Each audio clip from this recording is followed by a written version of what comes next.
Hi పిల్లలు. మనం భారతంలోని నీతి కథలు అనే ఎపిసోడ్ని మొదలుపెట్టుకున్నాం కదా. ఇది రెండవ ఎపిసోడ్. ఇందులో మనం ఏం తెలుసుకుందామంటే ఒక చిన్న నీతి కథ చెప్పారు మనకి. ఇది విందామా? కణిక నీతి కణిక కణిక నీతితో కార్యాలు సాధించాలి అన్నారు. ఈ కథ భారతంలోని ఆది పర్వంలో ఉన్నది. హస్తిపురాన్ని పాలించే ధృతరాష్ట్ర మహారాజుకు 3 మంత్రులు ఉన్నారు. అందులోని ప్రధాని విదురుడు.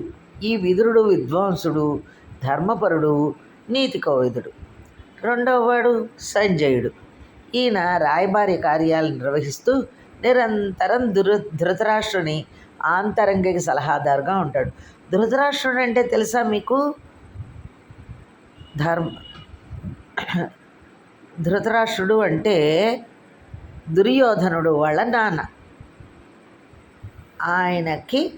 ఆయన రాజుగా హస్తినాపురాన్ని పాలించేటప్పుడు ఆయనకి మొదటి ప్రధాని విదురుడు, రెండవ ప్రధాని సంజయుడు, ఉప ప్రధాని అన్నమాట సంజయుడు. మూడవ వాడి పేరు కణికుడు.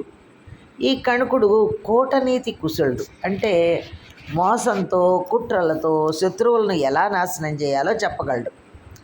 అటువంటి కుటిల్ నీతిపరుడైన కణికుడు తన మహారాజుకి చెప్పిన కథ మీకు నేను చెప్పబోతున్నాను. ఏంటంటే అది ఇప్పుడే మొదలు పెట్టుకుందామా. మహారాజా అని కణుకుడు మొదలుపెట్టాడనమాట. అనగా ఒక మహారణ్యం. ఆ అడవిలో ఎన్నో క్రూర మృగాలు యథేచ్ఛగా విహరిస్తున్నాయి. అక్కడ ఓ నక్క ఉంది. అది చాలా తెలివైంది. మనం అనుకుంటాం పిల్లలు పంచతంత్రంలో తప్ప నక్క, కాకి కథలు ఉండవు అనుకుంటాం. కానీ పంచతంత్రంలో తీసుకొచ్చినవి కూడా ఇలాంటి భారత రామాయణాల్లో నుంచి పిల్లలకి పనికొచ్చేవి ఎక్కడెక్కడో ఎవరో చెప్పినవి తీసుకొచ్చి అందులో పెట్టారు. అలాగే ఈ భారతంలోని కథని మనం తెలుసుకుందాం. ఒక నక్క ఉంది కదా, ఒక అడవిలో, అంటే ఫారెస్ట్లో. నక్క అంటే తెలుసా? ఫాక్స్ ఉంది. అది చాలా తెలివైనదన్నమాట. బాగా ఇంటెలిజెంట్. తన పనులన్నీ ఇతరులతో చేయించుకొని పని పూర్తిగానే వాళ్ళని మోసం చేసి హాయిగా వాళ్ళు తెచ్చిందని తినేస్తూ ఉండేది. ఈ నక్కకి, అంటే ఈ ఫాక్స్కి 4 స్నేహితులు ఉన్నారు. 4 ఫ్రెండ్స్. పులి అంటే టైగరు, తోడేలు ఉల్ఫ్, ముంగిస, ఎలుక. ఎలుక అంటే ర్యాటు, ముంగిస అంటే దాన్ని ఏమంటారు? ముంగిసని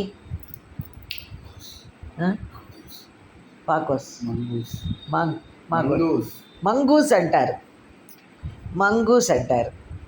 వీటితో కలిసి మెలిసి ఉన్నట్టు నటిస్తూ సుఖంగా జీవిస్తోంది. ఆ రోజుల్లో ఒకనాడు పిక్కబలిసే నవనవలాడుతూ హాయిగా గంతులేస్తూ చెంగున దూకుతూ పోయే లేడి దాని కంట పడింది. అంటే చాలా బలంగా ఉన్న లేడి, అంటే డీరు దాని కంట్లో పడింది.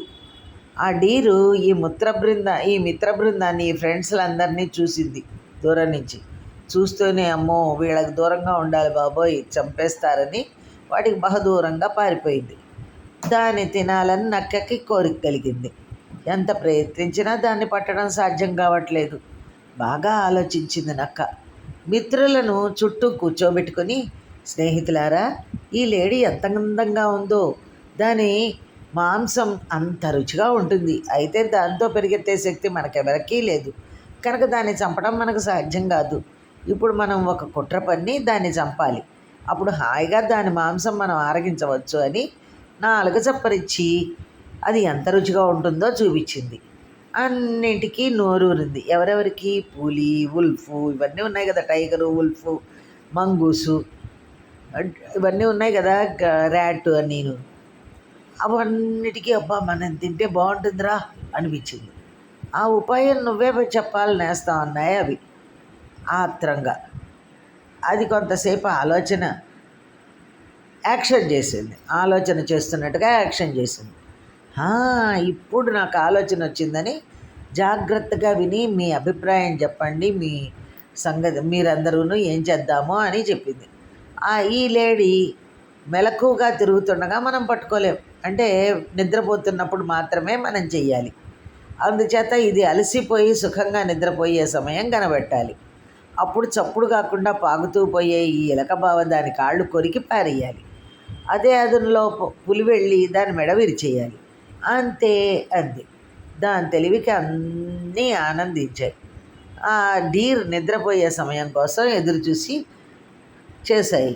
అడవిలో గడ్డి ఏపుగా పెరిగిన ప్రాంతాల్లో, అంటే డీర్ గడ్డే తింటుంది, గ్రాస్ తింటుంది, అది వెజిటేరియన్ అన్నమాట. ఇవన్నీ ఏంటి, నాన్ వెజ్లు. ఆ గడ్డి ఏపుగా పెరిగిన ప్రాంతాల్లో చెంగున గంతులేస్తూ పచ్చిక మేసి, పచ్చిక అంటే గ్రాస్ అనమాట. సెలయేటి ఒడ్డున అంటే అక్కడ పెద్ద పెద్ద ఇవి ఉంటాయి, చిన్న చిన్న కాలువలు ఉంటాయి, పాండ్స్ ఉంటాయి. ఆ పాండ్స్ ఒడ్డున నీళ్లు తాగి హాయిగా అలసిపోయి నిద్రగా హాయిగా కాళ్ళు జాపి నిద్రపోయింది డీర్.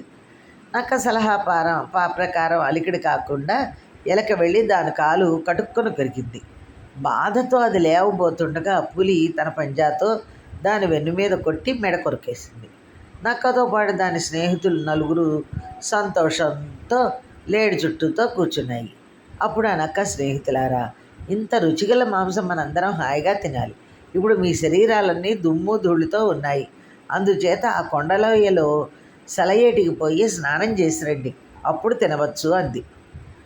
ఆ కొండలోయలో సెలయేటికే అంటే పైనుంచి వాటర్ ఫాల్స్ వస్తూ ఉంటాయి, అక్కడికి వెళ్ళి స్నానం చేసి రండి అని చెప్పింది. అవి 4 సంతోషంతో స్నానానికి వెళ్ళాయి. అందులో అందరికంటే ముందుగా పరుగు వచ్చింది పులి, ఆ లేడి మాంసం తినాలని. నక్క బొటబొటా కన్నీరు కాస్తుంటే చూసిన పులి, బావా ఎందుకు విచారిస్తున్నావు అంది.